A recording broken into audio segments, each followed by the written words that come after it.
দেখেন এখানে স্বর্ণ সংক্রান্ত একটা মাসালা বলি, যেহেতু এখানে মহিলা মাদ্রাসা, আবার মা বোনেরা আছেন, আবার স্বর্ণ দেওয়া হচ্ছে। একটা মাসালা মনে রাখবেন, যাকাত ওয়াজিব হওয়ার ক্ষেত্রে শরীয়ত দৃষ্টিভঙ্গি হলো আনফাউল ফুকারা। আজকে দেখেন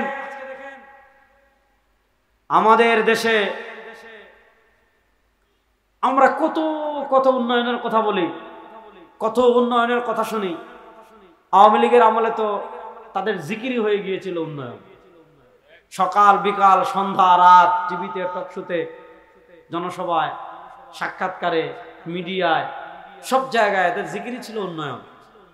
আপনি বাংলাদেশে দেখেন, ভারতে দেখেন, ভারতের অসংখ্য মানুষ এখনো আছে, এরা বাথরুমে পায়খানা করার ব্যবস্থা করতে পারে নাই। ভারতে আপনি ট্রেন দিয়ে যদি যান, সফর করেন, ভারতের ট্রেন দিয়ে সফর করলে আপনি গ্রাম বসতিতে গেলে দেখবেন আশেপাশে এই পরিমাণ দুর্গন্ধ, এবং দেখবেন সমানে মানুষ কি করতেছে, মানে জনসমুখকে খোলা আকাশের নিচে প্রাকৃতিক প্রয়োজন পূর্ণ করতেছে। একটা জিনিস বুঝেন, আজকে আপনি বাংলাদেশে দেখবেন পুঁজিবাদী অর্থনীতি কি?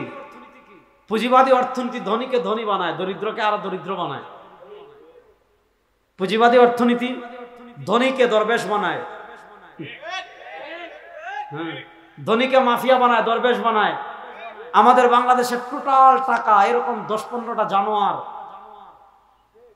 এগুলা উলাইকা কাল আনআমি বাল হুম আযাল, এগুলাকে জানোয়ার বলা মানে জানোয়ারকে ছোট করা, এগুলাকে ছাগল বলা মানে ছাগলকে খারাপ ছোট করা, এগুলাকে কুত্তা বলা মানে কুত্তাকে খাটো করা। উলাইকা কাল আনআমি বাল হুম আযাল, এরা কুকুর, জানোয়ার, শূকর, বিড়ালের চেয়ে, কুকুরের চেয়ে আরো খারাপ এরা।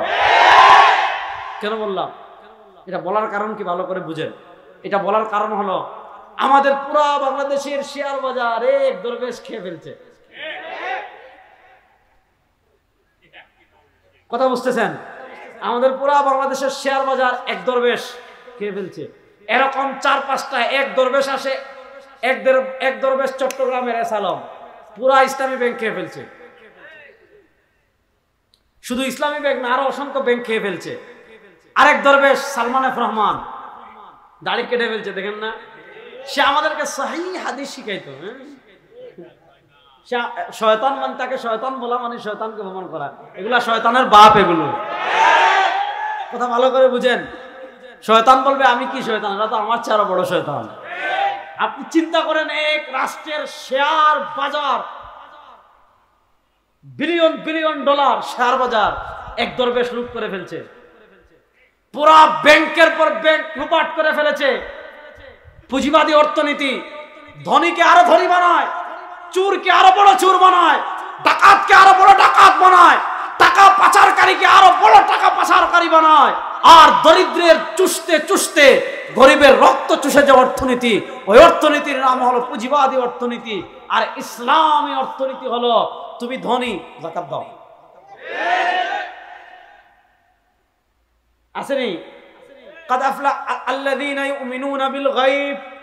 কোরআনের শুরু দেখেন, আলিফ লাম মিম যালিকাল কিতাবু লা রাইবা ফি হুদাল লিল মুত্তাকিন আল্লাযীনা ইউমিনুনা বিল গায়ব ওয়া ইউকিমুনাস সালাহ ওয়া মিম্মা রাযাকনাহুম ইউনফিকুন।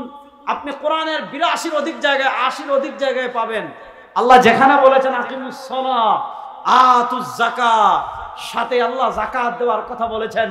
আজকে আপনি বাংলাদেশে পুঁজিবাদী অর্থনীতির কারণে আজকে চোর চামার লুটপাট লম্পট বদমাশ এই দরবেশদের কাছে এদেশের অর্থনীতিকে কুক্ষিগত করে দেওয়ার কারণে আজকে আমার দেশের অবস্থা দেখবেন, আপনি ডাস্টবিনে আজকে দেখবেন মানুষ আর কুকুর একসাথে খাবার তালাশ করে। আপনি ঢাকা শহরে যাবেন, আপনি যখন ঢাকা শহরে হাঁটবেন, এই পুঁজিবাদী অর্থনীতি কত নির্দয়, এই পুঁজিবাদী অর্থনীতি কত খারাপ। এই পুঁজিবাদী অর্থনীতি আপনারা দেখেছেন, উন্নয়নের কথা বলে এক একটা বাজেট, এক একটা মেগা প্রজেক্ট, আর এক একটা দুর্নীতির মহোৎসব। দুর্নীতি কি পরিমাণ করেছে এটা বলে বোঝানো যাবে না। শুধুমাত্র এই 16 বছরে ফ্যাসিস্ট আওয়ামী লীগ বাংলাদেশ থেকে যত টাকা আমাদের বিদেশে পাচার করেছে, ওই টাকা হিসাব করলে আপনারা খালি পদ্মা সেতুর কথা শুনেছেন, তারা বিদেশে যে টাকা পাচার করেছে এই টাকাটা দিয়ে 32টা পদ্মা সেতু বানানো যাবে। কথা বুঝতেছেন? এবার দেখেন এই পুঁজিবাদী অর্থনীতি চোরকে ডাকাত বানায়, ডাকাতকে সন্ত্রাস বানায়, সন্ত্রাসকে বিলিয়ন কোটি টাকা পাচারকারী বানায়, শেয়ার বাজার লুটকারী বানায়, ব্যাংক লুটপাটকারী বানায়, রাষ্ট্রের সম্পদ আত্মসাৎকারী বানায়। এরা নিজেদের পকেট ভরার জন্য, দেশের টাকা চুরি করার জন্য এরা উন্নয়নের নামে আপনারা দেখেছেন রডের বদলে বাঁশ দিয়েছে। রডের বদলে কি দিয়েছে? এরা ইসলামকে ভয় পায় কেন? এত এই সাম্রাজ্যবাদী শক্তি ইসলামকে ভয় পায় কেন? এই ভারতের 5টা গোলামেরা ইসলামকে ভয় পায় কেন? এই ইসকনের দালালরা ইসলামকে জন্য ভয় পায় কারণ ইসলাম এই দেশের রাষ্ট্র ক্ষমতায় আসলে তাদের সবাইকে বিচারের কাঠগড়ায় দাঁড় করানো হবে। কথা ভালো করে বুঝেন, এটা হলো তাদের পুঁজিবাদী অর্থনীতি। আর ইসলামী অর্থনীতি আপনাকে কি শিখিয়েছে? ইসলামী অর্থনীতি বলে আপনি যদি একটা টাকার মালিক হয়ে যান, 7.5 ভরি স্বর্ণ পরিমাণ টাকার মালিক হয়ে যান, 52.5 ভরি রূপার সম পরিমাণ টাকার মালিক হয়ে যান, ইসলাম বলে আতুজ যাকাত, ইসলাম আপনার উপর যাকাতকে ফরজ করে দিয়েছে। আপনি যদি 1 লাখ টাকার মালিক হন আর এই 1 লাখ টাকা আপনার কাছে 1 বছর পরিমাণ থাকে আর আপনার কোনো ঋণ না থাকে, ইসলাম বলে 40 টাকায় 1 টাকা, 80 টাকায় 2 টাকা, 100 টাকায় 2.5 টাকা, 1 লাখ টাকায় তুমি 2,500 টাকা যাকাত দাও। আজকে আমাদের দেশে দেখেন অর্থনীতির নামে, উন্নয়নের নামে, ডিজিটাল বাংলার নামে, আধুনিক বাংলার নামে 100 বিলিয়নের অধিক টাকা আমাদের দেশের রাষ্ট্র ঋণ করে গিয়েছে আওয়ামী লীগের হাসিনা সরকার। আপনারা শুধু উন্নয়নের কথা শুনেছেন, মেট্রো রেলের কথা শুনেছেন, পদ্মা সেতুর কথা শুনেছেন, কিন্তু রাষ্ট্রের কাঁধে যে ঋণ রেখে গিয়েছে। আমরা তো বলি যদি আজকে বাংলাদেশে যারা ধনী আছে, বাংলাদেশে যাদের উপর যাকাত ফরজ আছে, তারা যদি ঠিক মতো যাকাত আদায় করে, রাষ্ট্র যদি ঠিক মতো তাদেরকে যাকাত দিতে বাধ্য করে, আগামী 2 বছর পরে বাংলাদেশে কোনো দরিদ্র থাকবে না। কিন্তু বলেন আজকে আমাদের কয়জন যাকাত দেন? ইসলামী শরিয়া কি বলে? কেউ যদি 52.5 ভরি রূপার সমপরিমাণ টাকার মালিক হয়, মাসালা বুঝবেন, মা বোনেরা শুনবেন ভালো করে। মা বোনরা আছেন না? মহিলা প্যান্ডেল আছে তো? ইসলাম বলে কেউ যদি 52.5 ভরি রূপার সমপরিমাণ টাকার মালিক হয়, তার উপর যাকাত ফরজ হয়ে যায়। নামাজ যেমন ফরজ, যাকাত তেমন ফরজ। নামাজ যেমন ফরজ, যাকাত তেমন ফরজ। আপনি ধরেন 1 ভরি রূপার দাম হলো 1,500 টাকা, এই 1700, 1800, 1600 এরকম থাকে। এখন আজকে বাজার রেট কত আমি তালাশ করে আসিনি তো। ধরেন আমরা ধরলাম 2000 টাকা।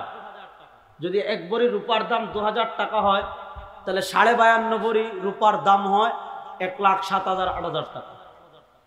যদি রূপার দাম আপনার 1500 টাকা হয় রূপার ভরি, তাহলে 52.5 ভরি রূপার দাম হচ্ছে 80,000, 90,000 টাকা। ধরেন যদি 2000 টাকা ধরি, কারো কাছে যদি 1,10,000 টাকা থাকে, মাসালা বুঝবেন, বুঝতেছেন তো? কারো কাছে যদি 1,10,000 টাকা থাকে, 2000 টাকা দাম হলে, এখন তো 1700, 1800 টাকা হলে, কারো কাছে যদি 80-90,000 টাকা নগদ থাকে, অর্থাৎ তার ঋণ আছে, ঋণ বাদ দিয়ে, তার কাছে যদি ক্যাশ টাকা 70 থেকে 80-90,000 টাকা থাকে, আর ওই টাকার উপর 1 বছর অতিক্রান্ত হয়, তার উপর যাকাত দেওয়া ফরজ। 40 টাকায় 1 টাকা দিতে হবে, 80 টাকায় 2 টাকা দিতে হবে, 100 টাকায় 2.5 টাকা দিতে হবে। দেখেন বাংলাদেশে এমন বহু রিক্সা চালক আছে যাদের উপর যাকাত ফরজ, সে জানে না। বাংলাদেশের বহু ভ্যান চালক আছে যাদের উপর যাকাত ফরজ, সে জানে না। বাংলাদেশের বহু সিএনজি চালক আছে যাদের উপর, আরে বাবা রে বাবা, আমি যে বিল্ডিং এ থাকি, আমাদের মাদ্রাসা যে বিল্ডিং এ, ওই বিল্ডিং এর যিনি দারোয়ান, অর্থাৎ আমরা যখন রাত্রে ফিরি, রাত্রে ফেরার পথে তো দারোয়ান সাহেব গেট খুলে দেন। তো আমি মুরব্বী মানুষ, প্রত্যেক দিন আমার পকেটে ভাঙতি টাকা যদি থাকে, মানে প্রত্যেক দিনই আমি দেওয়ার চেষ্টা করি, 100 টাকা, 200 টাকা, 50 টাকা। সব দিনই আমি দেই। অবশ্যই দেই। তো একদিন ওনার সাথে আমি বসে লম্বা গল্প করছি, শুনলাম যে উনি দারোয়ানি করে ঠিক আছে, কিন্তু ওনার জমি আছে, ওনার একটা ফ্ল্যাট আছে, কিন্তু চাকরি কি দারোয়ানি। তো আপনি শুনেন, বাংলাদেশের এমন বহু আপনার সিকিউরিটি আছে, এমন বহু রিক্সা চালক আছে, আপনার বলেন রিক্সা চালক হলেই সে জাকাত খাওয়ার যোগ্য, ব্যাপারটা এমন না। সিএনজি চালক হলেই সে জাকাত খাওয়ার যোগ্য, ব্যাপারটা এমন না। ট্রাকের লেবার হলেই সে জাকাত খাওয়ার যোগ্য, ব্যাপারটা এমন না। আরে আমাদের দেশে এমন বহু ভিক্ষুক পাবেন, সে ভিক্ষা দরিদ্রের কারণে করে না, বরং ভিক্ষা এটা তার পেশা। শুনেন, কোন যুবক মানুষ যদি কখনো ভিক্ষা চায়, কোন যুবক মানুষ যদি কখনো ভিক্ষা চায়, ভিক্ষা দিবেন না। পারবেন তো ইনশাআল্লাহ? কারণ আমাদের দেশে ভিক্ষা এটা একটা পেশা। সে দেখতে সারাদিন হাড় ঘাম ভাঙ্গা পরিশ্রম করলে আমি 2000 2500 টাকা কামাচ্ছি, ভিক্ষা করলে 1500 টাকা কামাচ্ছি, 1200 টাকা কামাচ্ছি, তো আমার গড়ে এখানেই তো লাভ। আমাদের দেশে এমন বহু ভিক্ষুক আছে যাদেরকে যাকাত দেওয়া জায়েজ নাই, এবং আমাদের দেশে এমন বহু ভিক্ষুক পাবেন যারা মানে হলো আপনি যারা হলো মানে এটাকে পেশা হিসেবে ভিক্ষা করে। ইসলামে ভিক্ষা এটা অনেক খারাপ জিনিস, অনেক লাঞ্ছনা করে একটা জিনিস, অনেক অপমানজনক একটা জিনিস। আপনি চাওয়া এটা খুবই খারাপ জিনিস। তো ভিক্ষাবৃত্তি এটা ইসলামের খুবই অপছন্দনীয় একটা জিনিস। তালাক যেমন খুবই অপছন্দনীয় একটা জিনিস, ভিক্ষাবৃত্তি তেমন ইসলামে খুবই অপছন্দনীয় একটা জিনিস। এজন্য যদি কেউ যুবক, হ্যাঁ একান্ত কেউ যদি অসহায় হয়, এমন অসহায় হয়েছে তার উপায় নাই, তাকে দিবেন। মাজুর তাকে দিবেন, বয়স্ক তাকে দিবেন। কিন্তু কোনো পোলাপান যদি ভিক্ষা করে, ভিক্ষা দিবেন দূরের কথা, কারেন্ট নিচে দুটো দিবেন, দেয়া বলবেন কাজ কর। কথাটা বুঝতে পারতেছেন? তো আমি যেটা বুঝতেছি, আজকে জাকাতের মাসআলার আলোচনা আমাদের সমাজে নাই, এবং আমাদের সমাজে প্রচুর এমন মানুষ পাবেন সে জাকাতকে এটা একটা দান করা মনে করে। সে তার টোটাল সম্পত্তি হিসাব করে না, তার ব্যবসায়িক শোরুম আছে, এই শোরুমের পণ্যের সে হিসাব করে না, তার ব্যবসায়িক জমি। শুনেন, আপনি এমনি জমি কিনে ফেলে রেখেছেন, এখানে বাড়ি করবেন, এটার উপর জাকাত আসবে না। কিন্তু আপনি যদি ব্যবসার নিয়তে জমিন কিনে রাখেন যে এটার দাম বাড়লে বিক্রি করবেন, এটা কিন্তু ব্যবসায়িক পণ্য, এটা কিন্তু আপনার জাকাতের হিসাবে আসবে। আপনার টোটাল যে সম্পত্তি আছে, যদি ব্যবসায়িক সম্পত্তি হয় এটা হিসাবে আসবে। কিন্তু ব্যবহারিক পণ্য, আপনি 1 কোটি টাকার গাড়ি ব্যবহার করেন, এটা জাকাত আসবে না। আপনি 2 কোটি টাকার গাড়ি ব্যবহার করেন, এটাতে জাকাত আসবে না। আপনি দুনিয়ার সবচেয়ে দামি মোবাইল ব্যবহার করেন, জাকাত আসবে না। কিন্তু আপনার গাড়ির শোরুম আছে, আপনার মোবাইলের শোরুম আছে, এগুলো আপনি মোবাইল এবং গাড়ি রেখেছেন কেন? আপনি মোবাইল এবং গাড়ি রেখেছেন বিক্রি করার জন্য, এটা আমওয়ালুত তিজারিয়া, এটা হলো ব্যবসায়িক সম্পদ। এই টোটাল সম্পদ আপনি যেদিন জাকাত দিবেন, ওই দিনের মূল্য নির্ধারণ করে টোটাল সম্পদ যত টাকার হবে, 40 টাকায় 1 টাকা, 180 টাকায় 2 টাকা, 100 টাকায় 2.5 টাকা, এইভাবে হিসাব করে করে জাকাত দেওয়া আপনার ফরজ। যদি আপনি জাকাত ঠিক মতো আদায় না করেন, যদি আপনি জাকাত ঠিক মতো না দেন, কিয়ামতের দিন আল্লাহ আপনার সম্পদকে সাপ বানিয়ে গলায় পেঁচিয়ে দিবেন। সে আপনাকে কি করবে? ধ্বংসন করবে, আর বলবে আনা মালুক আনা কাংজুক, আমি তোমার মাল, আমি তোমার গচ্ছিত সম্পদ, আমি তোমার মাল, আমি তোমার গচ্ছিত সম্পদ। তুই দুনিয়াতে ঠিকমতো সম্পদের হক আদায় করিস নাই। লিসাইলি ওয়াল মাহরুম। আরে শুনো, নবী করিম সাল্লাল্লাহু আলাইহি ওয়াসাল্লাম, আল্লাহ কোরআনে বলেছেন জাকাত দিলে সম্পদ কমে না, জাকাত সম্পদকে আরো বাড়িয়ে দেয়, জাকাত সম্পদকে পবিত্র করে, জাকাত সম্পদকে সুরক্ষিত করে। অথচ আজকে মুসলমান নিজেকে মুসলমান দাবি করে, নিজেকে সরওয়ার দু আলমের উম্মত দাবি করে, নিজেকে নবী করিম সাল্লাল্লাহু আলাইহি ওয়াসাল্লামের আশিক দাবি করে, নিজে নবী করিম সাল্লাল্লাহু আলাইহি ওয়াসাল্লামের সুপারিশ লাভ করে জান্নাতে যেতে চায়, কিয়ামতের দিন হাউজে কাউসারে নবী করিম সাল্লাল্লাহু আলাইহি ওয়াসাল্লামের হাতে পানি পান করতে চায়। অথচ উম্মাহ আজকে ঠিকমতো যাকাত আদায় করে না। অথচ আপনি যাকাত চাইতে যাবেন, আর অপমান করে, তাড়িয়ে দেয়, আছে না নাই? আর আপনাদের গাজীপুর তো আপনারা বুঝবেন, আমাদের গার্মেন্টস মালিক যারা আছেন, 2-1 জন বা অনেক ঢাকার যারা ব্যবসায়ী আছেন, তারা কি করে জানেন? ওনারা যখন যাকাত দেয়, ঢাকা থেকে আপনি যদি ইসলামপুর যান, ইসলামপুর গেলে দেখবেন রমাদানে, ইসলামপুর গেলে দেখবেন রমাদানে ব্যানার লাগিয়ে রেখেছে, কি জানেন? এখানে জাকাতের শাড়ি পাওয়া যায়, এখানে জাকাতের কাপড় পাওয়া যায়। মানে স্বাভাবিক শাড়ির চেয়ে আরো নিম্নমানের, স্বাভাবিক লুঙ্গির চেয়ে আরো নিম্নমানের, কম টাকায় বেশি পাওয়া যায়। এখন দানবীর মহাশয় তিনি কি করেন? জাকাতের লুঙ্গি কিনে নিয়ে আসেন, জাকাতের শাড়ি নিয়ে আসেন, জাকাতের লুঙ্গি কিনে নিয়ে আসেন, জাকাতের শাড়ি নিয়ে আসেন, এসে এলাকায় মার্কিং করেন। আজকে দানবীর মহাশয় লুঙ্গি বিতরণ করবেন। আমাদের দেশে এই 3-4 বছর সম্ভবত হয় নাই, এর আগে এই ঘটনাগুলো নিয়মিত ছিল। আমরা দেখতাম জাকাতের শাড়ি আনতে মানুষ যেত, জাকাতের লুঙ্গি আনতে গিয়ে পদদলিত পিষ্ট হয়ে মানুষ মারা যাওয়ার ঘটনা এদেশে ঘটে নাই? শুনেন, আপনার এলাকায় যদি জাকাত গ্রহণের কেউ না থাকে, আপনার উপর ফরজ হলো আপনি পার্শ্ববর্তী এলাকায় তালাশ করে জাকাতের যোগ্যতাকে জাকাত দিতে হবে। ওই এলাকায় যদি না পান, পাশের এলাকায় তালাশ করে যে জাকাতের যোগ্যতাকে জাকাত দেওয়া আপনার জন্য ফরজ। আপনি যদি জাকাত না দেন, ফরজ লঙ্ঘন করার কারণে জান্নাতে যেতে পারবেন না। আপনি জাকাত দিয়ে তার উপর অনুগ্রহ করছেন না, পয়েন্টটা বুঝবেন। আপনি দরিদ্র মানুষকে জাকাত দিয়ে তার উপর অনুগ্রহ করছেন না, আপনি দরিদ্র মানুষকে জাকাত দিয়ে তার উপর দয়া করছেন না, বরং দরিদ্র মানুষ জাকাত নিয়ে আপনার উপর অনুগ্রহ করছে। কারণ সে যদি টাকা আপনার জাকাতের টাকা না দিত, আপনি ফরজ ইবাদত করতে পারতেন না। সে জাকাত নেওয়ার যোগ্য হওয়ার কারণে আপনি ফরজ ইবাদতটা করতে পারছেন। সুতরাং আপনি তার উপর অনুগ্রহ করেন নাই, সে আপনার উপর অনুগ্রহ করেছে। সুতরাং যারা জাকাত নেয় তাদের সাথে কখনো খারাপ আচরণ করা যাবে। আর আজকে আমাদের দেশের মানুষ কতটা চালাক জানেন? আমাদের সব বুদ্ধি বিবেক শরিয়ার ক্ষেত্রে কি করে জানেন? টাকা ব্যাংকে ডিপোজিট করে রাখে। বাংলাদেশি মানে কত শয়তানি চিকন বুদ্ধি আছে আমাদের মাথায়। শুনেন কি করে জানেন? টাকা ক্যাশ অলস টাকা আছে, কি করে? ব্যাংকে ডিপোজিট করে রাখে। এখন দেখা গেল বছর শেষে তার কিছু টাকা জাকাত আসে। এখন কি করে? ওই যে ডিপোজিট টাকা রাখলে বছর শেষে একটা মোটা জায়গায় ইন্টারেস্ট আসে, একটা লভ্যাংশ আসে। এখন হুজুর ফতোয়া দিয়েছে ব্যাংকের লভ্যাংশ খাওয়া যাবে না, হুজুর ফতোয়া দিয়েছে ব্যাংকের টাকা তোমার ব্যবহার করা যাবে না। তাহলে কি করতে হবে? এই বাঙালি কি করে জানেন? কিছু এমন মানুষ বাটপারও আছে যারা ওই জাকাত ওই ব্যাংকের লভ্যাংশ দিয়ে আদায় করে ফেলে। আছে না নাই? আচ্ছা বলেন, ব্যাংকের ইন্টারেস্ট হালাল না হারাম? সন্দেহ নাই, জুড়ে বলেন। প্রচলিত ব্যাংকের ইন্টারেস্ট হারাম, প্রচলিত ব্যাংকের ইন্টারেস্ট হারাম। এখন আপনি বলতে পারেন তাহলে হুজুর কি সুদ ছাড়া ব্যাংকিং সিস্টেম সম্ভব না? অবশ্যই সম্ভব। আপনি সুদ ছাড়া ব্যাংকিং পৃথিবীর অনেক রাষ্ট্রে আছে, আফগানিস্তানে আছে। শেখুল ইসলাম জাস্টিস তাকে উসমানী হাফিজাহুল্লাহ বর্তমান পৃথিবীর সবচেয়ে বড় ইসলামী অর্থনীতিবিদ। আমাদের মাওলানা মোহাম্মদ আব্দুল মালিক হাফিজাহুল্লাহর খাস উস্তাদ, মুফতি দিলওয়ার হাফিজাহুল্লাহর খাস উস্তাদ ও পীর, মুফতি মিজানুর রহমান সাঈদ হাফিজাহুল্লাহর খাস উস্তাদ।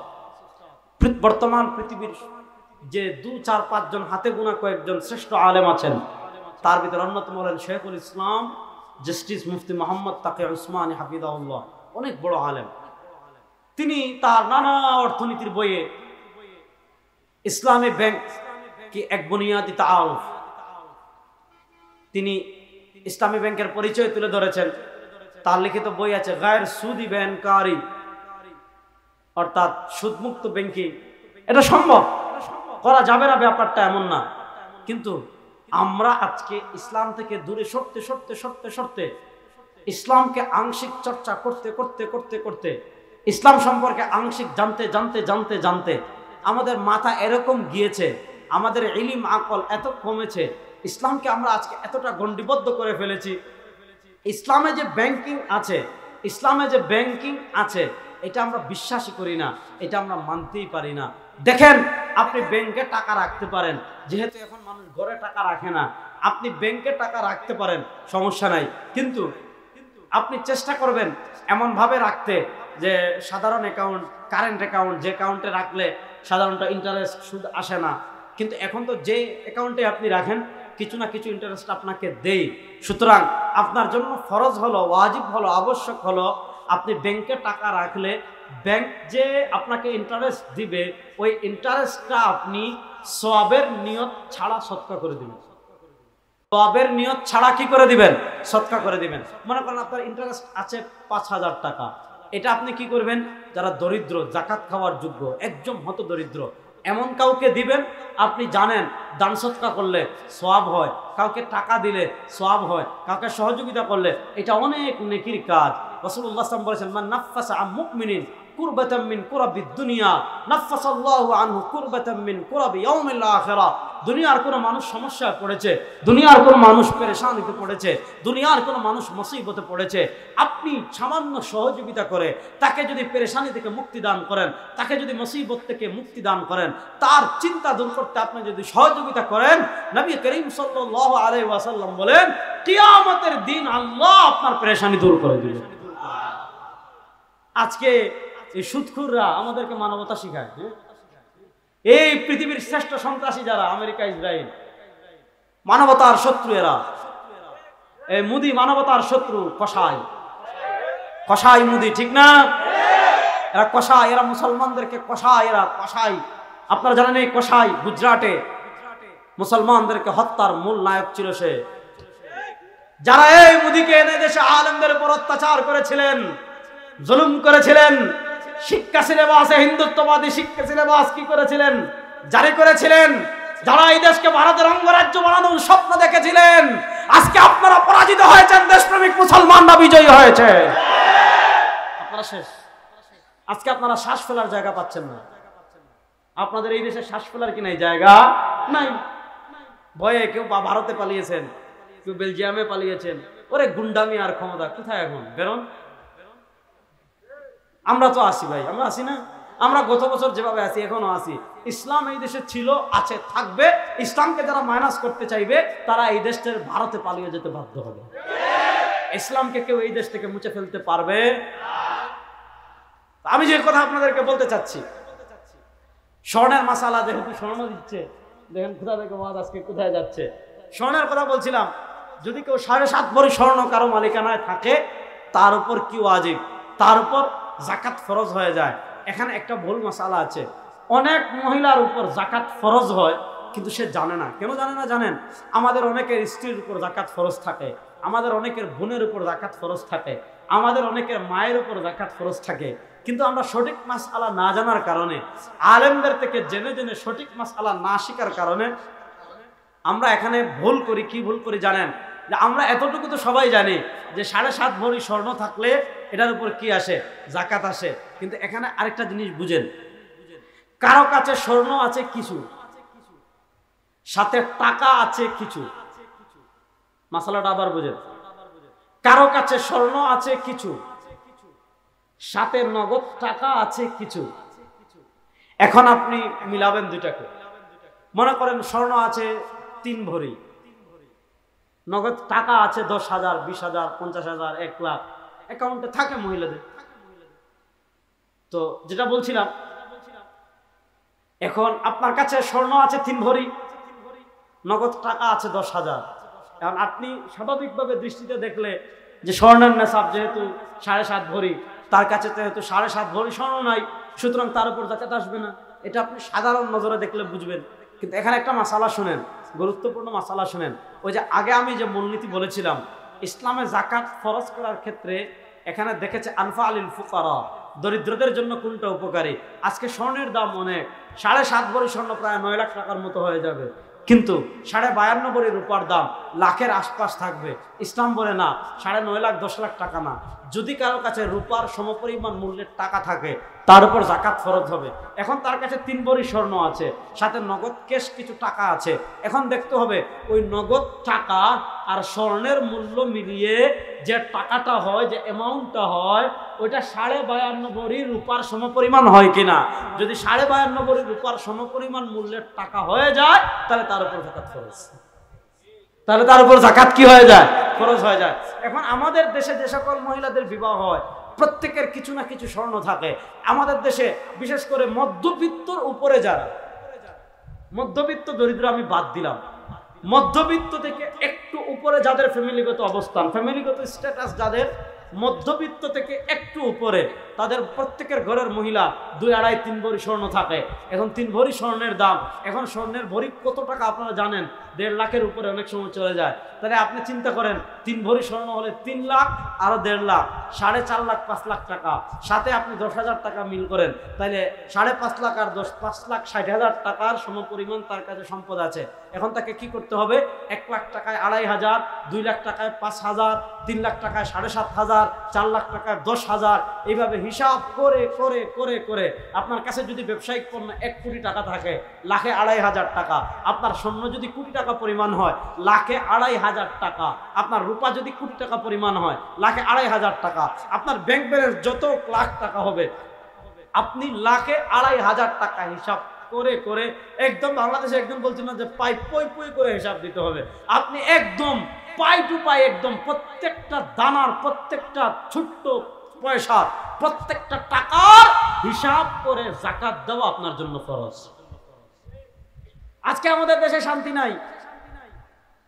আজকে আপনারা দেখেছেন যারা ধনী, আমাদের দেশে আজকে কেউ যদি পদের সামান্য ছোঁয়া পায়, আরে পদের বাদ দেন, তার দুলাভাই আওয়ামী লীগের কোন লিডারের চামচামি করে। আমি কি বুঝাচ্ছি বুঝেন? যে সে তার বোন যে বিয়ে করেছে, তার দুলাভাই আওয়ামী লীগের স্থানীয় কোন, সব বাদ দেন, আরে ফরিদপুরের জেলা সভাপতি ছাত্রলীগ, একজন ছাত্রলীগের জেলা সভাপতি 2,000 কোটি টাকা পাচার করেছে। এটা আমার কথা, পত্রিকার কথা, জাতীয় পত্রিকা নিউজ করেছে।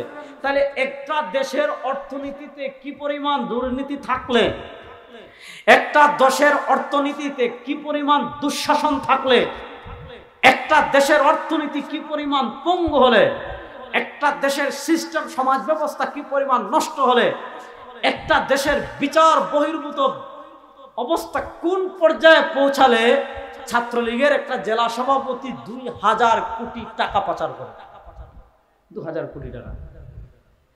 অথচ আমাদের দেশের অবস্থা দেখেন, মানুষ আয় বহির্ভূত ইসলাম নাই বলে আজকে দেখেন, যে কথা বলছিলাম, তার দুলাভাই আওয়ামী লীগের স্থানীয় কোন নেতার চামচামি করে, ওই দুলাভাই আরেকজনের চামচামি করে, ওইটা দিয়ে দুলাভাইয়ের ভাই স্থানীয় এলাকায় পাওয়ার দেখায়, চাঁদাবাজি করে, রিক্সাওয়ালা থেকে 20 টাকা নেয়, সবজি যারা বিক্রি করে তাদের থেকে 20 টাকা নেয়, রাস্তার ট্রাক আটকে কি করে চাঁদাবাজি করে, প্রত্যেক ট্রাক থেকে 20 টাকা নেয়।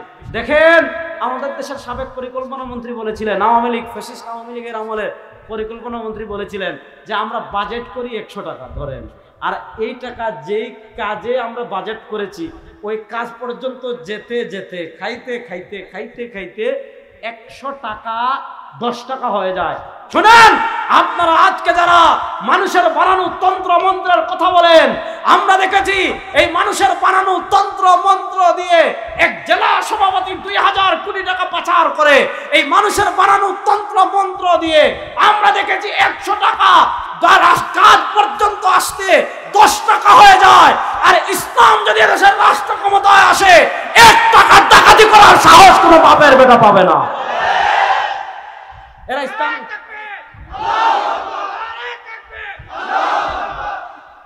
এরা ইসলাম নিয়ে এদের এত অ্যালার্জি কেন?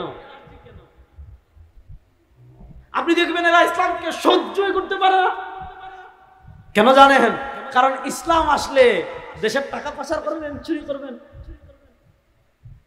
শেষ। দেখেন ইসলাম কি সুন্দর শাস্তি দিয়েছে। ইসলাম এটা বলে না যে কেউ চুরি করলে তারা থাবলান, আপনি থাবলাবেন, 100টা থাপ্পড় মারলেন, কাম শেষ। কথা ভালো করে বুঝেন, আপনি থাবলাবেন, থাবলালে কি হবে? যতক্ষণ ব্যথা দাঁতটাতে একটু ঠিক হবে, তারপরে আবার ঠিক হয়ে যাবে। কিন্তু আপনি একটা জিনিস বুঝেন, একটা জিনিস ভালো করে বুঝেন। আচ্ছা, অতিথি আসলে এখানে আসবেন ইনশাল্লাহ, আপনার আমার কথা শুনতে হবে। সবাই আমার সাথে আছেন তো ইনশাল্লাহ?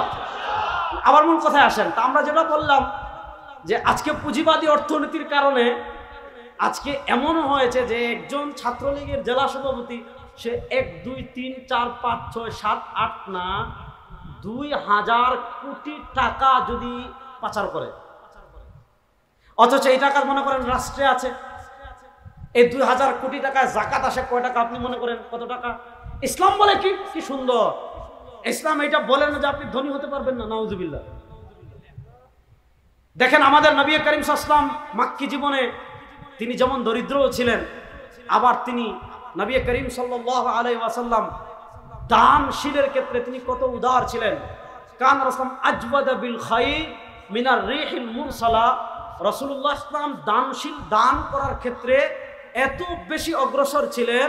বুখারী শরীফের একদম শুরুর দিকে হাদিস আসছে, কান রাসূল সাল্লাল্লাহু আলাইহি ওয়াসাল্লাম আজওয়াদা বিল খাইরি মিনার রিহিল মুরসালা, নবী করিম সাল্লাল্লাহু আলাইহি ওয়াসাল্লাম দানশীলের ক্ষেত্রে প্রবাহমান বাতাসের থেকেও বেশি দান করতেন। প্রবাহমান বাতাসের থেকেও কি করতেন? এখন বলবেন প্রবাহমান বাতাসের থেকে বেশি দান করতেন, এক কথার ব্যাখ্যা কি? প্রবাহমান বাতাস, আপনি জানালা বন্ধ করে দিয়েছেন, আপনি দরজা বন্ধ করে দিয়েছেন, আপনি বিল্ডিং তুলে ফেলেছেন, বাতাস যদি হয় দরজা বন্ধ করে দিলে, জানালা বন্ধ করে দিলে প্রবাহমান বাতাস আর ঢুকতে পারে না। অর্থাৎ একটা রেস্ট্রিকশন তৈরি হলে বাতাস আটকে যায়, একটা রেস্ট্রিকশন তৈরি করতে পারলে বাতাস আর যেতে পারে না। কিন্তু নবী করিম সাল্লাল্লাহু আলাইহি ওয়াসাল্লামের দানশীলতাটা কি পরিমাণ ছিল, বিল আজওয়াদা বিল খাইরি মিনার রিহিল মুরসালা, অর্থাৎ যেখানে কেউ যেত না, যার খবর কেউ নিত না, যার কাছে কেউ পৌঁছাতো না, নবী করিম সাল্লাল্লাহু আলাইহি ওয়াসাল্লামের দান, নবী করিম সাল্লাল্লাহু আলাইহি ওয়াসাল্লামের অনুদান খুঁজে খুঁজে তার পর্যন্ত পৌঁছে যেত। এটা আমাদের দেশের সরকারদের মতো না যে দরিদ্রদের সাথে তামাশা। আপনারা দেখেছেন না আমাদের দেশে দরিদ্রদেরকে পুনর্বাসনের নামে ছোট ছোট ওই নদীর পাড়ে রাস্তার পাশে ছোট ছোট ঘর বানিয়ে দেওয়া হয়েছে। দেখা গিয়েছে ঘর বানাইতেও দুর্নীতি করেছে, একটু বাতাস আসছে ঘর ভাঙা গেছে, আছে না নাই? আমি যে জিনিসটা আপনাকে বললাম, ইসলাম পুঁজিবাদী অর্থনীতি, পুঁজিবাদী অর্থনীতি, যে ধনী তাকে আরো ধনী বানায়, যে মানে আগ থেকে শিল্পপতি তারা দরবেশ বানায়। আর ইসলাম ধনী হতে নিষেধ করে না। একটা জিনিস এখানে ভালো করে ক্লিয়ার করে রাখবেন, আমি এই যে পুরো আলোচনা করলাম, এই পুরো আলোচনার উদ্দেশ্য এই নয় যে আপনি ধনী হতে পারবেন না, না। সাহাবা একরামের ভিতর হযরত উসমান রাদিয়াল্লাহু তাআলা ধনী ছিলেন, সাহাবা একরাম রিদওয়ানুল্লাহ আলাইহির ভিতর হযরত আবু বকর সিদ্দিক রাদিয়াল্লাহু তাআলা ধনী ছিলেন, ব্যবসায়ী ছিলেন।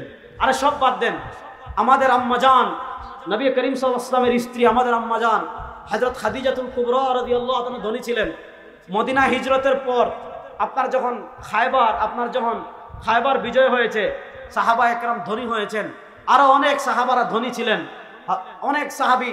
হযরত আবু হুরায়রা রাদিয়াল্লাহু তাআলা কষ্টের কথা আমরা জানি, কিন্তু তিনি যখন ইয়ামানের গভর্নর হয়েছিলেন, হযরত আবু হুরায়রা রাদিয়াল্লাহু তাআলা, তৎকালীন যুগে সবচেয়ে দামি ছিল রেশমের কাপড়, এটা পরিধান করা হারাম, কিন্তু তৎকালীন যুগে অনেক দামি ছিল।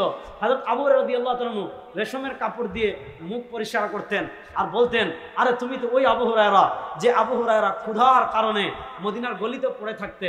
হযরত আবু হুরায়রা এত কষ্ট করেছেন, ক্ষুধার কারণে মদিনার গলিতে তিনি পড়ে থাকতেন, দেখা যেত ক্ষুধার কারণে তার মুখ দিয়ে ফেনা বের হয়ে যেত। সাহাবা একরাম অনেকে বুঝতে পারছেন না যে আবু হুরায়রা ক্ষুধার কারণে শুয়ে পড়ে আছেন, তারা মনে করেছেন যে মুখ দিয়ে যেহেতু ফেনা বের হয়েছে মনে হয় তার মৃগী রোগ হয়েছে, তারা জুতা তাকে শুকাতেন। নবী করিম সাল্লাল্লাহু আলাইহি ওয়াসাল্লাম বুঝে ফেলতেন যে আবু হুরায়রার আর কিছু হয় নাই, নবী করিম সাল্লাল্লাহু আলাইহি ওয়াসাল্লাম আবু হুরায়রাকে নিয়ে যেতেন। সাহাবা একরাম যেমন কষ্ট করেছেন, সাহাবা একরামকে আল্লাহ দুনিয়ার ওয়াসআত দিয়েছিলেন, দুনিয়ার সম্পদ তাদেরকে দিয়েছিলেন, কিন্তু তারা সম্পদ পেয়ে পুঁজিবাদী ধ্যান ধারণার হয় নাই যে আমাকে ভবিষ্যৎ গড়তে হবে, আমার ছেলের ভবিষ্যৎ গড়তে হবে, আমার নাতির ভবিষ্যৎ গড়তে হবে, রাষ্ট্রের টাকা চুরি করতে হবে, রাষ্ট্রের সম্পদ আত্মসাৎ করতে হবে, উন্নয়নের নামে রাষ্ট্রের হাজার হাজার কোটি টাকা লুপাট করতে হবে, দেশের হাজার হাজার বিলিয়ন টাকা বিদেশে লুপাট করতে হবে, রাষ্ট্রের দরিদ্র সাধারণ মানুষের উপর billion billion billion billion dollar যারা উন্নয়নের নামে আমাদের উপর ঋণ চাপিয়ে দেয়, যারা পদ্মা সেতুর নামে আমাদের উপরে হাজার বিলিয়ন ডলার টাকা ঋণ চাপিয়ে দেয়, যারা উন্নয়নের নামে দেশের দরিদ্র মানুষের উপর হাজার হাজার বিলিয়ন কোটি টাকা ঋণ চাপিয়ে দিয়েছে, এরা কিরা দেশপ্রেমিকেরা, সন্ত্রাস এবং এই দেশের সবচেয়ে বড় শত্রু ছাড়া কিছু না। ইসলাম আমাদেরকে বলেছে তুমি ধনী হয়েছো, কি সুন্দর সিস্টেম। ইসলাম বলে যাকাত দাও, ইসলাম বলে 40 ভাগের 1 ভাগ যাকাত দাও। তুমি ফসলের মালিক হয়েছো, বিশাল আপনার বাগান আছে, ইসলাম দিয়েছে উশুর। ইসলাম বলে মা সাকাতুস সামা ফাফিহিল উশ। আপনি যদি নিজে সেচ করে, অর্থাৎ আসমানের বৃষ্টির পানি না, আপনি নিজে মোটর দিয়ে পানি তুলে আপনি সেলু মেশিন দিয়ে পানি যদি চাষ করেন, তাহলে আপনি 7 ভাগের 1 ভাগ দিবেন, 10 ভাগের 1 ভাগ দিবেন, আর 20 ভাগের 1 ভাগ। আর যদি আসমানের পানি দিয়ে হয় তাহলে 10 ভাগের 1 ভাগ দিবেন। দেখেন ফসলের ক্ষেত্রে ইসলাম কি সুন্দর বিধান দিয়েছে। আপনি উশুর দেন, ফসলের যাকাত উশুর দেন, জমিনের আপনি এরপর স্বর্ণের যাকাত দেন, টাকার যাকাত দেন, রূপার যাকাত দেন, ব্যবসায়িক পণ্যের যাকাত দেন। আপনি শুধু এতটুকু দেখেন, আমাদের বাংলাদেশে এত মানুষ যাদের উপর যাকাত ফরজ, যদি 2 বছর সবাই নিয়ত করে যে আমি আমার সম্পদের সঠিক হিসাব করে আমি যাকাত দিব, আগামী 2-3 বছর পরে বাংলাদেশে ভিক্ষুক অথবা দরিদ্র সীমার নিচে বসবাস করে, খাবার পায় না, পোশাক পায় না, চিকিৎসার ব্যবস্থা পায় না, এমন কোন মানুষ বাংলাদেশে খুঁজে পাওয়া যাবে না। এটা চ্যালেঞ্জ দিলাম। আপনি দেখেন, আমি আপনাদেরকে একটা উদাহরণ দেই, তাহলে আর খুব সহজ করে বুঝবেন।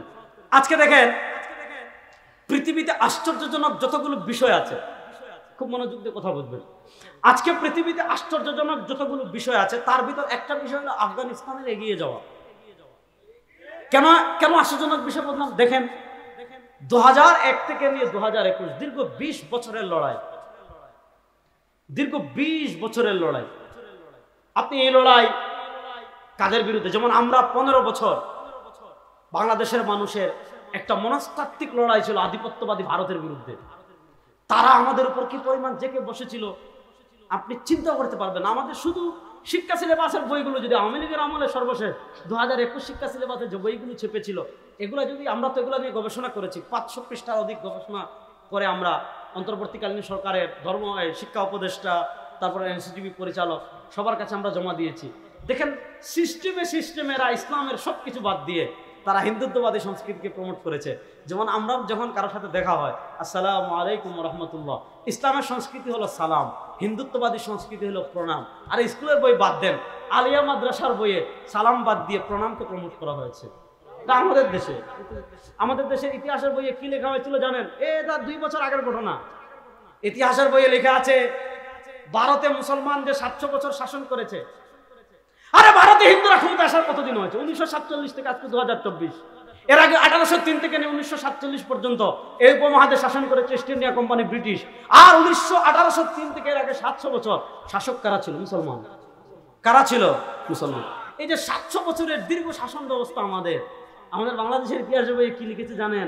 এই যে মুসলমান শাসক যারা ছিল, এরা নাকি ডাকাত, এরা নাকি হিন্দুদের মন্দির থেকে, এই স্বর্ণ থেকে আজকে আলোচনা শুরু হয়েছে, এই যে স্বর্ণ প্রদান, আমাদের বাংলাদেশের ইতিহাসের বইয়ে লেখা হয়েছিল এরা নাকি হিন্দুদের মন্দির থেকে স্বর্ণ চুরি করত। এরপরে লিখেছে কি জানেন? আমাদের বাংলাদেশ নাকি আগে ভারতের অঙ্গরাজ্য ছিল। না, নাউজুবিল্লাহ বাড়িতে গিয়ে বলবেন না, আজকে বলেন। এই যে আমি আপনাকে যে জিনিসটা বুঝাচ্ছি, আফগানিস্তানে 21 বছর আগ্রাসন চালিয়েছে আমেরিকা, 20 বছর। এই 20 বছরের আগ্রাসনের পর 2021-এ তারা যখন ভাগলো, তা আপনি দেখেন তাদের নিজেদের টাকা যেগুলো ছিল বিশ্ব ব্যাংকে স্ট্রাইক দিয়ে দিয়েছে যে টাকা নিতে পারবেন না, টাকা তুলতে পারবেন না, রিজার্ভ তুলতে পারবেন না, স্ট্রাইক দিয়ে রেখেছে। দুনিয়ার সব রাষ্ট্র, আমেরিকার কথা বলেন, রাশিয়া, চীন, ফ্রান্স, যে বড় রাষ্ট্রগুলো আছে যারা পৃথিবীর ঠিকাদার, তারা লেনদেন বন্ধ করেছে। যে তাদেরকে এখনো তো কোনো মুসলিম রাষ্ট্র স্বীকৃতি দেয় নাই। আজকে মুসলিম রাষ্ট্রগুলো কি পরিমাণ নপুংসক, আজকে আরবের শাসকরা কি পরিমাণ নপুংসক। পৃথিবীতে একমাত্র ইমারতে ইসলামিয়া যেখানে ইসলামী রাষ্ট্র ব্যবস্থা আছে, আজকে আমরা ইসলাম থেকে কত দূরে সরে গিয়েছি। আর আমাদের শাসকরা কি পরিমাণ নপুংসক হয়েছে, আজকে আফগানিস্তানকে কেউ এখনো স্বীকৃতিও দিতে পারে নাই। আরে বেটা, কিসের স্বীকৃতি আর কিসের বিশ্বব্যাংক আর কিসের আমেরিকা, যাদের সাথে আল্লাহ আছে, দুনিয়ার কোনো পরাশক্তি এদেরকে আটকে রাখতে পারে না। এর প্রমাণ আপনারা দেখেন 2021-এর পরে এরা মনে করেছিল আমরা যাওয়ার পর এরা খাবার পাবে না, পেটে পাথর বেঁধে আমাদের কাছে ভিক্ষা করতে আসবে, এরা পোশাক পাবে না, পোশাকের জন্য আমাদের কাছে ভিক্ষা করতে আসবে, এরা টাকা পাবে না, এরা টাকার জন্য আল্লাহ তাদের কাছে ভিক্ষা করতে আসবে। কিন্তু আল্লাহর কোরআন সত্য, ওয়া ইয়াত্তাকিল্লাহা ইয়াজআল লাহু মাখরাজা। এরা আল্লাহর জমিনে আল্লাহর দ্বীন বুলন্দ করার জন্য জিহাদ করেছিল। এরা পৃথিবীর আধিপত্যবাদী সন্ত্রাসী রাষ্ট্রের বিরুদ্ধে জিহাদে দাঁড়িয়েছিল। আল্লাহর ওয়াদা সত্য। আল্লাহ আফগানিস্তানে খনিজ সম্পদের দুয়ার এমন ভাবে খুলে দিয়েছেন যে বর্তমানের বাংলাদেশের শাহবাগী মিডিয়া যেগুলো আছে, এই দেশে ফ্যাসিস্ট আওয়ামী লীগকে 16 বছর ফ্যাসিস্ট বানাতে সবচেয়ে বড় যারা ভূমিকা রেখেছে এরা হলো মিডিয়া।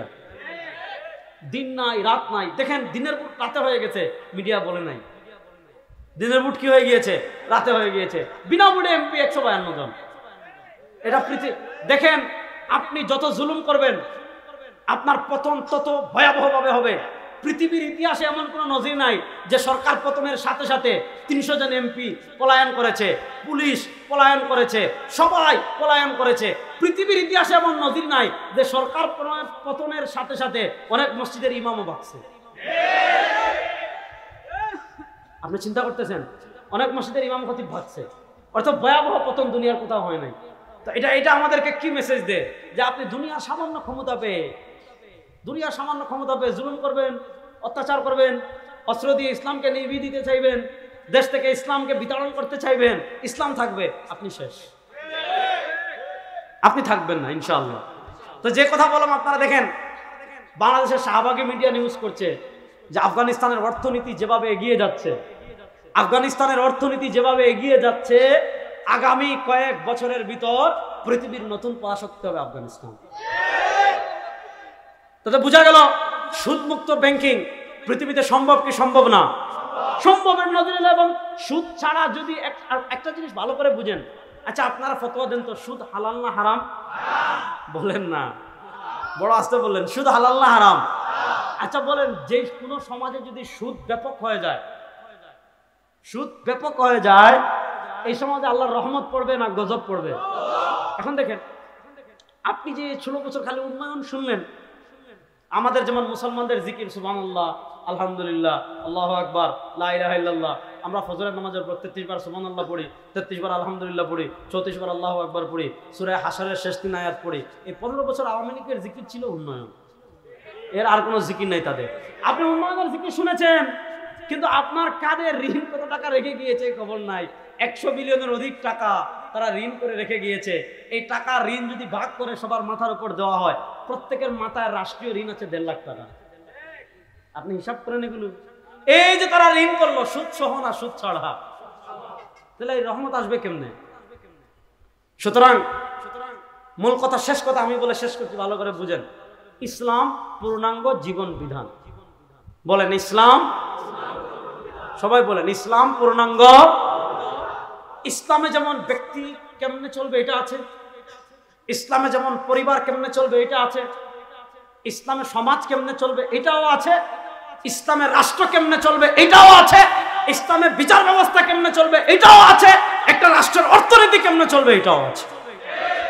এখন আপনি যদি বলেন না ইসলাম শুধু থাকবে ঘরে, যেটা আমাদের নাস্তিকরা বলে, আরে হুজুর ইসলাম তো আপনি মসজিদে জিকির করেন, ইসলাম ওয়াজ করেন ইসলাম। আপনি যদি মনে করেন ইসলাম শুধু ঘরে, অর্থনীতিতে ইসলামের দরকার নাই, আপনি যদি মনে করেন ইসলাম শুধু জিকিরে, বিচার ব্যবস্থা ইসলামের দরকার নাই, আপনি যদি মনে করেন ইসলাম শুধু মসজিদে, সংবিধানে ইসলামের দরকার নাই। দেখেন আমাদের দেশের এখন নাস্তিকরা কি বলে, আমাদের রাষ্ট্রের সংবিধানে ইসলাম থাকবে কেন? রাষ্ট্রের তো কোনো ধর্ম নাই, রাষ্ট্রের তো জান্নাত নাই, রাষ্ট্রের তো জাহান্নাম নাই, তাহলে রাষ্ট্র ধর্ম ইসলাম হবে কেন? আচ্ছা বলেন, রাষ্ট্রের কোনো মুখ আছে? কথা বলেন, রাষ্ট্র কথা বলতে পারে, তাহলে রাষ্ট্রের আবার ভাষা কি? এদেশের অধিকাংশ মানুষ বাংলা ভাষায় কথা বলে, এজন্য এদেশের রাষ্ট্রীয় ভাষা বাংলা। এদেশের 92% মুসলমান, সুতরাং এদেশের রাষ্ট্রীয় ধর্ম হবে ইসলাম। হ্যাঁ, অধিকার সবার, দেশ মুসলমানের, এদেশ হিন্দুদের না, মুসলমানের দেশ। অধিকার সবার। হিন্দুরা তাদের পূজা করবে, বৌদ্ধরা তাদের ধর্ম পালন করবে, ইহুদিরা তাদের ধর্ম পালন করবে, খ্রিস্টানরা ধর্ম পালন করবে, মুসলমান তাদের ধর্ম পালন করবে। ধর্ম পালনে আমরা কখনো বাধা দেই নাই, দিবও না। ইসলাম দেওয়াকে সমর্থন করেন না। কিন্তু এদেশের 92% কি বলেন? 92% কি? আর এখন তার আওয়ামী লীগের আমল না, ভয় পাইয়েন না, জুড়ে কম। 92% কি? এদেশের 92% কি? মুসলমান। কিন্তু আপনারা জানেন 72-এর সংবিধানে প্রথম ইসলামকে বাদ দেওয়া হয়েছিল। 72-এর সংবিধানে প্রথম ধর্মনিরপেক্ষতা এসেছিল।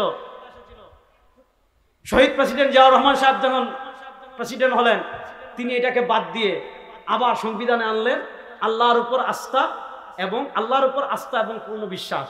আল্লাহর উপর পূর্ণ আস্থা এবং বিশ্বাস।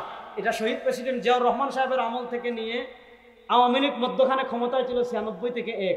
ওই সময় কিন্তু আমাদের সংবিধানে ছিল কি জানেন, আল্লাহর উপর পূর্ণ আস্থা এবং বিশ্বাস। যখন আবার তারা 2008-9 ক্ষমতায় আসলো, আমাদের দেশের এক প্রধান বিচারপতি ছিল খায়রুল কবির। এগুলার যেখানে পাবেন আনলিমিটেড জুতা দিয়ে বেড়াবেন, আর এছাড়া কোনো ওষুধ নেই, জুতা দিয়ে বেড়াবেন আনলিমিটেড, তারপর সেনাবাহিনীর হাতে তুলে দিবেন। বুঝছেন? সে স্বপ্রণোদিত হয়ে আমাদের সংবিধানের এই ধারা আল্লাহর উপর পূর্ণ আস্থা এবং বিশ্বাসকে বাদ দিয়ে আবার ধর্মনিরপেক্ষতা নিয়ে আসছে। আমরা শুনেছি অন্তর্বর্তীকালীন সরকার সংবিধানকে সংশোধন করবেন, 72-এর সংবিধানকে বাতিল করা হয়েছে, বাতিল করার কথা হচ্ছে। বাতিল করেন আর সংস্করণ করেন, যাই করেন আল্লাহর উপর পূর্ণ আস্থা এবং বিশ্বাস এটা আমাদের সংবিধানে আবার যুক্ত করতে হবে। এই দাবির সাথে আপনারা একমত আছেন না নাই? আল্লাহর উপর আস্থা এবং বিশ্বাস এটা আমাদের ঈমান। যদি বলেন আমার আল্লাহর উপর আস্থা নাই, আমার আস্থা আপার উপর, আপা তো তোরে থেকে বেটা বাঁচতে পারো। আমাদের আস্থা কার উপর? বলেন না, জুড়ে বলেন, কার উপর? যদি বলে আল্লাহর উপর আস্থা নাই, ঈমান থাকবে। যদি বলেন আল্লাহর উপর বিশ্বাস নাই, ঈমান থাকবে। সুতরাং আমাদের সংবিধানে আল্লাহর উপর আস্থা এবং বিশ্বাস আবার যুক্ত করা হোক। ফ্যাসিস্ট আওয়ামী লীগ বিদায় হয়েছে, আওয়ামী লীগ ইসলাম বিরোধী যত আইন করে গিয়েছে, যত কিছু করেছে, সব বাতিল হয়ে ইসলামকে আবার আমরা এই দেশে বিজয়ী দেখতে চাই। ইসলামের পরাজয় আমরা এই দেশে দেখতে চাই না। একমত আছেন তো সবাই? আল্লাহ সবাইকে কবুল করুক, সবাই বলেন আমিন। জীবনের সব ক্ষেত্রে আল্লাহ আমাদের সবাইকে ইসলামকে পূর্ণাঙ্গ প্র্যাকটিস করার, ইসলামের সকল বিধিবিধান মেনে চলার তৌফিক দান করেন আমিন। ইন আসাবতু ফামিনাল্লাহ ওয়া ইন আখতাতু ফামিন্নি ওয়া মিনাশ শাইতান। সুবহানাকাল্লাহুম্মা ওয়া বিহামদিকা আশহাদু আল্লা ইলাহা ইল্লা আনতা আস্তাগফিরুকা ওয়া আতুবু ইলাইক। আসসালামু আলাইকুম ওয়া রাহমাতুল্লাহি ওয়া বারাকাতুহু।